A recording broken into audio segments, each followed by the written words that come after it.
আসসালামু আলাইকুম। আমরা শিয়া নই, আমরা মজলুমের পক্ষে, জালেমের বিরুদ্ধে এবং অত্যাচারী যারা আছে তাদের কল্যাণে আমরা মূলত সোচ্চার।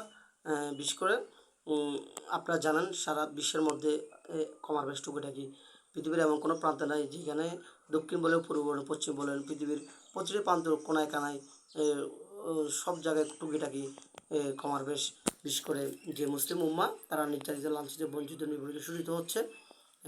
তো আসলে আজকে আমি যে বিষয়টি কথা বলবো, যে রিসেন্টলি আপনারা জানেন যে মার্কিন যুক্তরাষ্ট্র, আমেরিকা এবং ইসরায়েল তারা যৌথ উদ্যোগে ইরানে আক্রমণ করতেছে। ইরানের তাদের আমেরিকা এবং ইসরায়েল তারা একটি কথা বলেছে, তো তাদের যে জাতীয় নিরাপত্তা অথবা তাদের হুমকি হয় এমন ভূখণ্ডের সাথে তারা মূলত যুদ্ধ লিপ্ত হয়েছে। তাদের একটি উদ্যোগ, এবং তাছাড়া তারা মনে করে তাদের যে জাতীয় নিরাপত্তা অথবা তাদের বিশেষ করে তাদের যে আধিপত্য, যে তাদের যে একতান্ত্রিক যে চিন্তা চেতনা সেটি বজায় রাখতে হলে ইরানকে রুখতে হবে। তাছাড়া আরও অনেক দেশ ভূখণ্ড রয়েছে, তার মধ্যে ইরান অন্যতম। ইরান একটি বিশেষ করে যে শিয়া সম্প্রদায়, মুসলিম সম্প্রদায়ের মধ্যে একটি ভাগ, একটি জাতিগোষ্ঠী। তো শিয়া সম্প্রদায় মূলত ইরানের 99% মানুষ শিয়া। আমরা মূলত শিয়ার পক্ষ নই, আমরা মূলত মুসলিমের পক্ষে। তো আপনারা জানেন রিসেন্টলি আমেরিকা আক্রমণ করে শিয়ার যে ধর্মীয় সর্বোচ্চ সুপ্রিম লিডার আয়াতুল্লাহ খোমেনিকে হত্যা করা হয়েছে। রিসেন্টলি তার ছেলে মুস্তফা খোমেনি সেই সুপ্রিম লিডারের দায়িত্বে উপনীত হয়েছেন। ইভেন আপনারা জানেন এই যুদ্ধের মধ্যে আমরা যতটুকু জানি এবং ফিলোসফিক্যালি ঐতিহাসিকভাবে আপনার যে কার কী মতামত সেটি বিষয় নয়, তার মধ্যে একটি অন্যতম বিষয় যে একটি পৃথিবীতে আপনারা জানেন ক্রুসেড এবং ক্রুসেড মানে ধর্মযুদ্ধ, এবং মুসলিম সম্প্রদায়ের মধ্যে যে ইহুদি খ্রিস্টানের সাথে যে একটা যুদ্ধ অতীত হয়েছিল অটোমান সাম্রাজ্যের সময়, এবং ক্রুসেডের যে যুদ্ধগুলো, সেই যুদ্ধের মধ্যে ধর্মযুদ্ধ বলা হতো মুসলমানের পক্ষ থেকে, এবং ওনাদের পক্ষ থেকে হতো যে ক্রুসেড অথবা যে একটি বিষয় খুব ক্রিটিক্যাল, সেটি হচ্ছে যে আপনার যার সাথে আপনি মূলত যুদ্ধ অথবা আপনার কোনো ধরনের সংঘাত তৈরি হবে, সেখানে যদি আপনি রিলিজিয়ন অ্যাপিট করতে পারেন, রিলিজিয়নকে মুভমেন্ট করতে পারেন, দিন শেষে দেখবেন আপনার বিজয় সুনিশ্চিত। তেমনই একটি বিষয় রয়েছে যে ইরানের মধ্যে দুটি সেনাবাহিনী রয়েছে। একটি সেনাবাহিনী ইরানের স্বাধীনতা সার্বভৌমত্ব রক্ষার জন্য তারা কাজ করবে, আরেকটি সেনাবাহিনী রয়েছে আইআরজিসি, যেটা হচ্ছে ইসলামিক রেভলিউশন গার্ড, আইআরজিসি।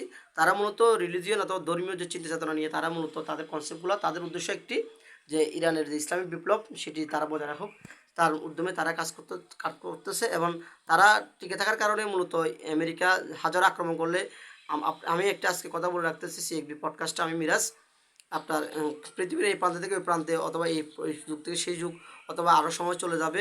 আপনারা জানেন খেলাফতের 100 বছর পূর্ণ হয়েছে 2024 সালে। 1920 সালে খেলাফতের পতন হওয়ার পরে 1924 সালে 2024 সালে 100 বছর পূর্ণ হয়েছে। আপনারা জানেন অনেক আগ্রাসন, অনেক আধিপত্য আক্রমণ হয়েছিল। দিন শেষে আপনারা মনে করবেন ইরানের জয়লাভ করবে, কারণ ইরানের যে যুদ্ধের মধ্যে রিলিজিয়ন আছে, ধর্মীয় মতবাদ রয়েছে, তারা এই যুদ্ধটাকে ধর্মের হাতিয়ার হিসেবে নিয়েছে।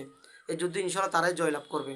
হ্যাঁ, এবার আপনারা জানেন রিসেন্টলি বিভিন্ন মুসলিম কান্ট্রির মধ্যে, বিশেষ করে মধ্যপ্রাচ্যে যে কান্ট্রিগুলো রয়েছে, কাতার, দুবাই, বাহরাইন, সৌদি আরব, বিভিন্ন কান্ট্রির মধ্যে যে আমেরিকার যে ঘাঁটিগুলো রয়েছে সেই ঘাঁটিগুলোতে ইরান আক্রমণ করতেছে। কিন্তু মুসলিম কান্ট্রিগুলো যে মধ্যপ্রাচ্যে যারা আছে তারা কোনো প্রতিক্রিয়া করতেছে না, কারণ তারা জানে গেছে, তারা বুঝে গেছে রিসেন্টলি অনেক বছর থেকে শিয়া সুন্নির দ্বন্দ্ব লাগিয়ে আমেরিকা আমাদেরকে স্বার্থ লুট রয়েছে। সে আমেরিকার বেসগুলোতে আক্রমণ করে পরবর্তী দেখবেন এমন একটা সময় আসবে আমেরিকা বেস ওইখান থেকে যেতে বাধ্য হবে। তখনই তারা নিজস্ব যে মিলিটারি ফোর্স অথবা তাদের যে আইআরজিসির মতো তারা একটা সুন্দর সিস্টেম তারা গড়ে তুলবে। তাদেরকে অনেক অনেক ধরনের কথা বলে আরব কান্ট্রিগুলোকে, তারা আসলে তারা কোণঠাসা, তাদের তাদের ক্ষমতা, তাদের পরিবারতন্ত্র, তাদের রাষ্ট্র টিকে রাখার জন্য তারা দিন শেষে আমেরিকার অথবা মার্কিন যুক্তরাষ্ট্রের তারা পথে প্রতিনিধিত হয়েছিল। কিন্তু দিন শেষে তারা দেখতেছে কি পরিশেষে তারা তাদের ভাইদেরকে তাদের অস্ত্র দিয়ে, তাদের টাকা দিয়ে তাদেরকে মারতেছে। পরিশেষে আমি বলবো এই যুদ্ধে ইরান জয়লাভ করবে, এবং ইসলামের রেভলিউশন গার্ড যে আইআরজিসি তাদের বিজয় সুসংগঠিত, এবং তারাই আগামীর যে একটি, আপনারা জানেন সে মুসলিম সম্প্রদায়ের মধ্যে 13টি গোত্র তৈরি হবে, তার মধ্যে একটি গোত্র আল্লাহ রাসূলুল্লাহ সাল্লাম বলেছে সঠিক বোঝা যাবে, আল্লাহ জানে কে কোন গোত্র রয়েছে। তারপরে আমরা ইসলামের পক্ষে, মুসলমানের পক্ষে। আসসালামু আলাইকুম।